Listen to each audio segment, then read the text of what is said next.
Frères et sœurs, je vous salue. Alassane Ouattara toujours dans la duplicité. Voyez-vous, quand on est avec eux, c'est-à-dire que quand tu conjugues le même verbe avec Alassane Ouattara, lui qui est le représentant officiel des impérialistes en Afrique, Ouattara, il te reçoit en grande pompe. Nous avons vu aujourd'hui que Mamadi Doumbouya, le président de la Guinée, effectue un voyage en Côte d'Ivoire, de 48 heures. Il y est présentement. Et donc, Alassane Ouattara le reçoit en grande pompe, tapis rouge. On va d'abord écouter et je vous reviens. Écoutez bien. Ivaro-Guinéenne.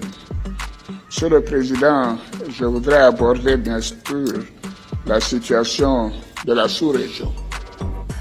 Nous avons aussi échangé sur cette situation préoccupante dans notre sous-région, notamment la situation sécuritaire, politique et humanitaire dans les pays du Sahel et les menaces que ceci pose pour les pays côtiers. Nous avons décidé de continuer d'apporter une assistance pour permettre aux pays du Sahel de faire face aux besoins humanitaires et sécuritaires, et parce que nous sommes tous concernés par ces situations difficiles. Merci beaucoup. Devant Mamadi Doumbouya, le général, Alassane Ouattara a décidé de vous faire un discours. Et ce discours-là, il parle de démocratie. Et vous avez entendu ici, Monsieur le Président, cher frère, oui, Monsieur le Président, cher frère.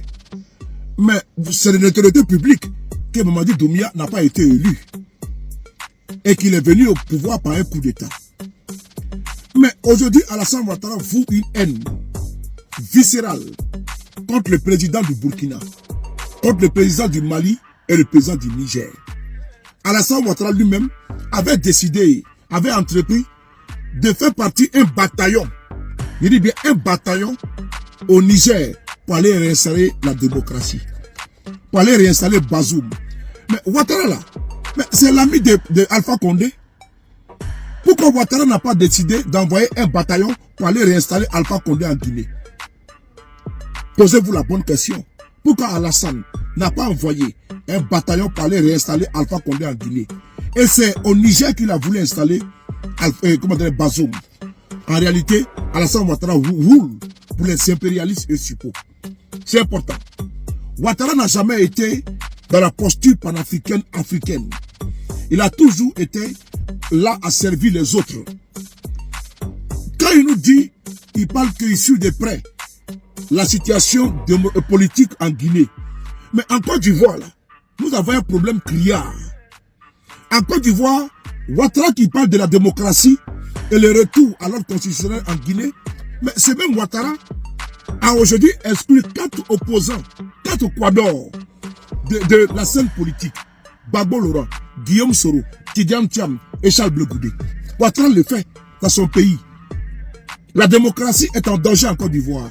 Et c'est lui qui dit qu'il suit de très près la situation qui prévaut en Guinée. Ah bon? Ok, on va poursuivre. Vous voyez, c'est ça le rôle machiavélique que Ouattara joue au sein de la CEDEAO. Voilà pourquoi aujourd'hui, il y a eu la création de l'AES. Parce que des individus comme Ouattara, comme Tinubu, comme Patrice Talon, sont utilisés par des mains noires afin de vassaliser nos pays africains. La CEDEAO n'est qu'une caisse à résonance. Et Alassane Ouattara, Patrice Talon et Tinubu jouent bien le rôle. Parce que c'est eux qui sont activés par les mains noires. C'est eux qui sont activés afin de pouvoir déstabiliser des pays. Parce que tant qu'on n'est pas avec eux, il faut déstabiliser ces pays-là. Aujourd'hui, Mamadi Doumbouya est reçu en grande pompe. Posez la question à Alassane Ouattara. Est-ce qu'il peut recevoir le général Abdourahmane Tchani? Non. Assimi Goïta? Non. Ibrahim Traoré? Non. Parce que Alassane Ouattara n'est pas dans la posture panafricaine. Il n'est pas un souverainiste. Ouattara est dans la prolongation du pillage systématique des ressources de notre continent. On écoute ici Ouattara dans sa litanie face à Mamadi Doumbouya. Je pense que vous allez beaucoup rigoler dans cette vidéo. On écoute Alassane Ouattara. Merci. Eh bien, vous êtes bien nombreux, hein?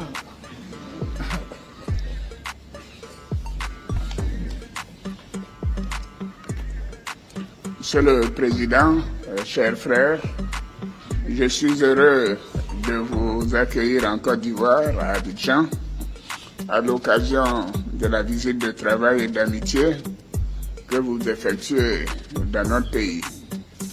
Je sais que vous connaissez bien la Côte d'Ivoire et je vous remercie de cette marque d'attention. Je vous souhaite à vous-même ainsi qu'à la délégation qui vous accompagne, ainsi que la première dame de Guinée, la bienvenue en terre ivoirienne.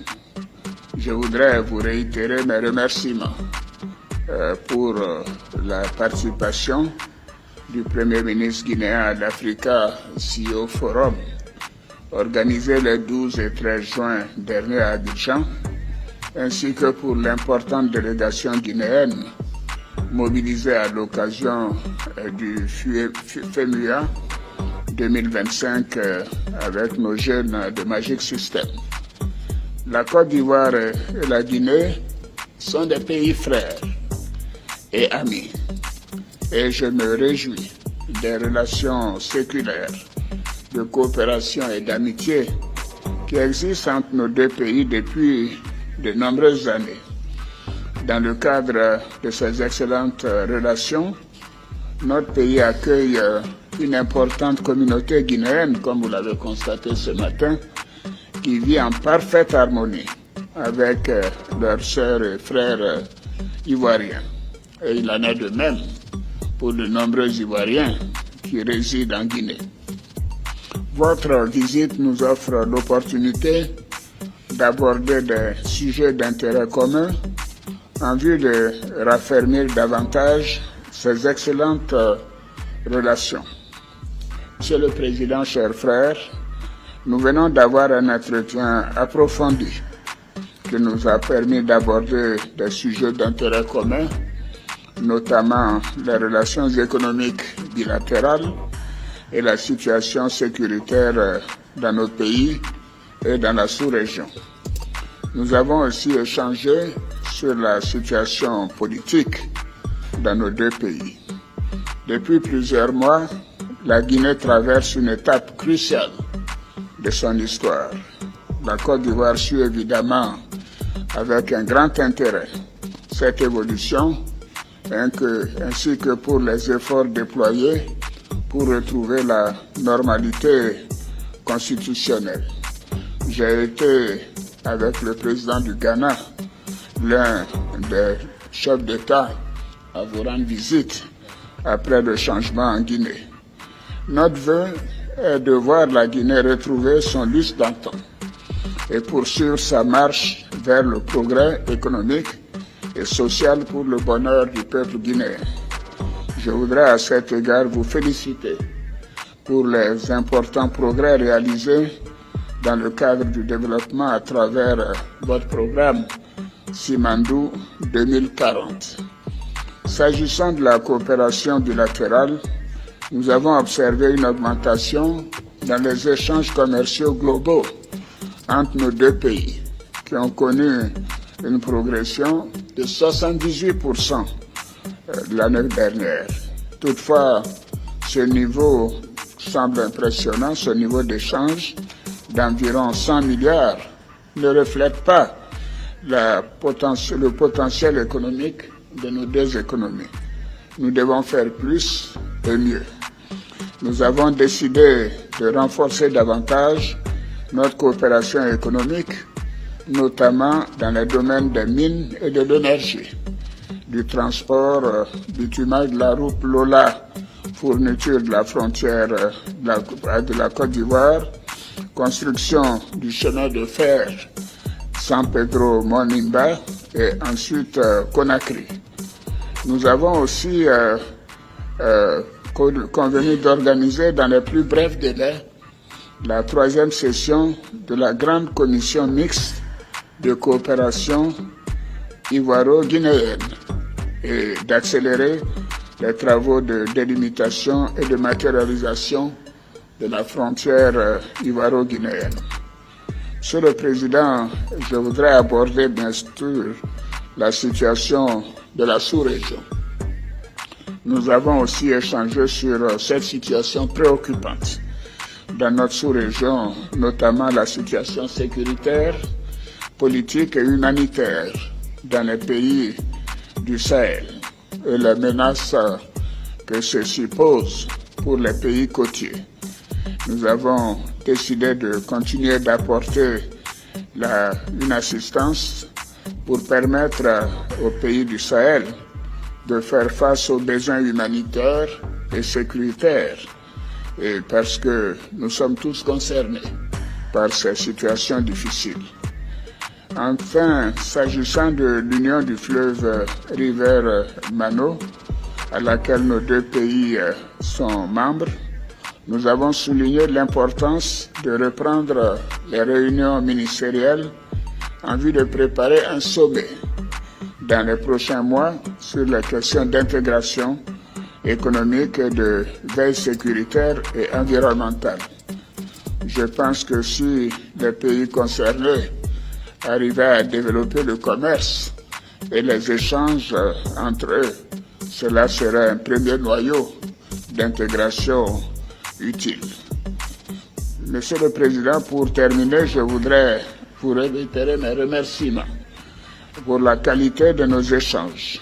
Je forme des vœux pour le bon déroulement du processus engagé en Guinée et vous réaffirme la disponibilité de la Côte d'Ivoire à œuvrer au renforcement des relations historiques d'amitié, de fraternité et de coopération entre nos deux pays, et aussi je reste disponible pour tout conseil que vous souhaiteriez que nous puissions vous apporter.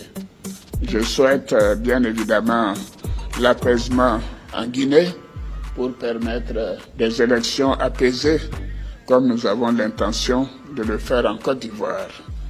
Je vous remercie, Monsieur le Président, et je suis sûr que ces élections seront pour le bénéfice mutuel de nos peuples guinéens et ivoiriens.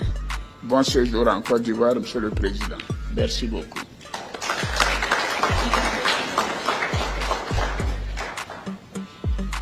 Excellence, Monsieur le Président, chers grands frères, c'est un immense honneur pour moi d'effectuer cette visite en terre africaine de Côte d'Ivoire.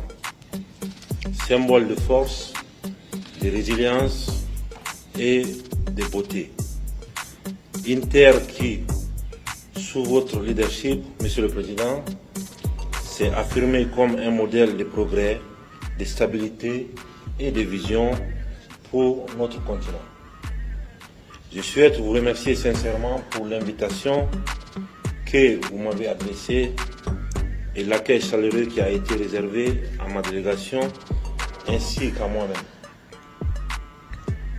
Monsieur le Président, ceci témoigne de l'estime que vous portez à la République de Guinée. Et à ma modeste personne, en cette heureuse occasion, permettez-moi, Monsieur le Président, de transmettre les salutations fraternelles du peuple de Guinée. Je suis ici non seulement en tant que président de la République de Guinée, mais en tant que frère, en tant qu'ami et en tant que fils d'Afrique. Monsieur le Président, dans le contexte géopolitique actuel, tant régional que mondial, je souhaite vous exprimer ma profonde admiration pour votre parcours exceptionnel à la tête de la Côte d'Ivoire. Votre leadership empreint de sagesse et de vision a transformé votre pays et inspiré de nombreuses nations à travers le continent africain. Depuis notre première rencontre à Conakry, Monsieur le Président, j'ai été marqué par votre humilité et le respect que vous avez vis-à-vis du peuple de Guinée. Ces jours, vous avez choisi la voie de la compréhension plutôt que celle du jugement. Nous savons aussi que vous avez joué un rôle auprès de vos pairs pour une meilleure compréhension du contexte guinéen. Je vous en remercie sincèrement. Je suis convaincu que la base d'une coopération efficace repose sur la confiance mutuelle, l'écoute et le respect. Ainsi, je veux vous assurer que ma volonté sincère de collaborer étroitement avec vous et d'apprendre avec humilité et gratitude de votre expérience inestimable et d'apprendre avec vous. Dans le même esprit, j'espère que nos échanges pourront également nourrir votre réflexion et renforcer nos efforts communs pour bâtir un avenir ambitieux, harmonieux et prospère pour nos deux nations.